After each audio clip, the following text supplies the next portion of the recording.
العالم، ولكن الآن فريق العراقي أثبت اللاعبين بأنه أبطال.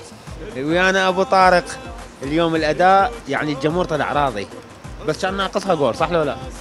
أول شيء الحمد لله وأشكر على كل حال، أشكرك وأشكر هاي برنامجكم هذا الجميل الرائع، أتمنى كل الموفقية.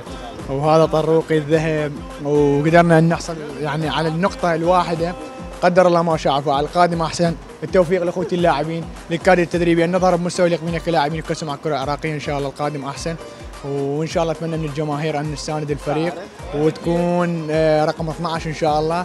وأشكر كل الجماهير وأشكر كل من ساند المنتخب. العالم كانت باللعبة طبعا، هم كل لعبة يجون. هو طروقي هذا اي بوس حمودي، بوس حمودي، يلا بوس طارق، بوس عمو يلا. بس همام قول لي، تريد قطر لو السعودية؟